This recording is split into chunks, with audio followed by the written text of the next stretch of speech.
Welcome to this explainer. Today we're tackling a classic video editing nightmare. You know the one. You spend hours getting your color grade absolutely perfect, your timeline looks incredible, and then poofs, it all vanishes the second the file actually renders out of CapCut. So let's dive into this by asking the exact question every video editor has literally screamed at their monitor at 2 a.m.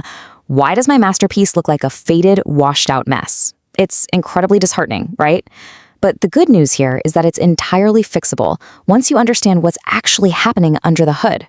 Okay, here's the harsh reality that kind of shatters the illusion of the whole editing process. Your timeline? It's just a live approximation. It's rendering in real time using your specific display's native profile. But the final export? That has to aggressively flatten absolutely everything into a single, fixed video stream. And honestly, that flattening process is exactly where things go horribly wrong.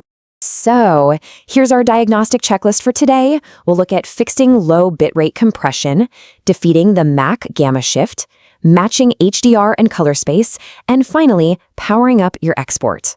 Starting right off with Section 1, fixing low bitrate compression. Let's start with the most common culprit, which is aggressive data compression. We really need to talk about the hidden danger of CapCut's recommended bitrate preset. Basically, this default setting is just a space saver, and it actively destroys your subtle color data, especially in the shadows and midtones. Since those specific areas have the least contrast, they're highly susceptible to banding when the encoder tries to keep the file size artificially small. The fix here is crucial. You need to go into the export panel and change your bitrate from recommended to custom.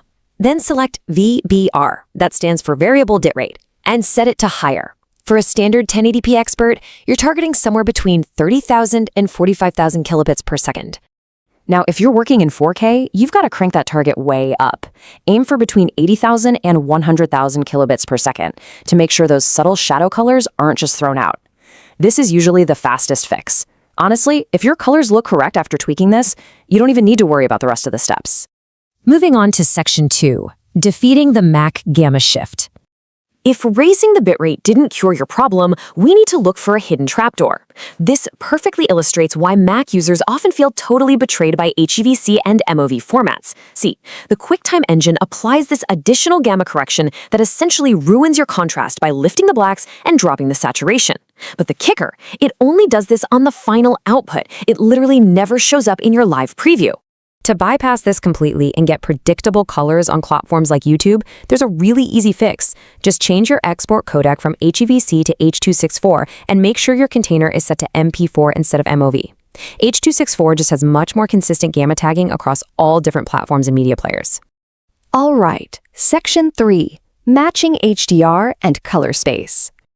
Now we're tackling the dreaded metadata mismatch. This happens when CapCut and your social media platforms are speaking completely different color languages. Look, if you export an HDR project to a standard platform, it gets metadata it simply doesn't understand. It tries to tone map that data, and you end up with blown-out highlights and muddy shadows. The fix? Force SDR and Rec 709 in your project settings. That's the universal language for YouTube, TikTok, and Instagram. And hey, remember this, if you shot your original footage in a flat log profile, like S-Log or V-Log, exporting without converting it via a LUT will leave you with a flat, desaturated file that looks washed out pretty much everywhere. You absolutely always must convert it to Rec 709 before that final export. Almost done. Section 4, powering up your export. Finally, we really need a hardware safety net to ensure your computer actually has the physical horsepower to process your intense color grade.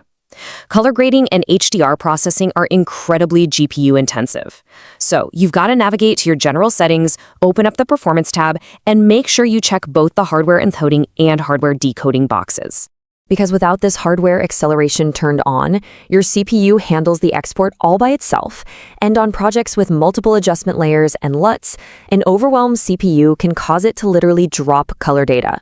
Or even worse, it can inflict that absolutely terrifying freeze right at 99% completion. So take a quick screenshot of this checklist right now. These 4 targeted fixes cover the most frequent causes of color shift in the exact order of how often they happen. Keep this checklist handy before you hit render on your next big project.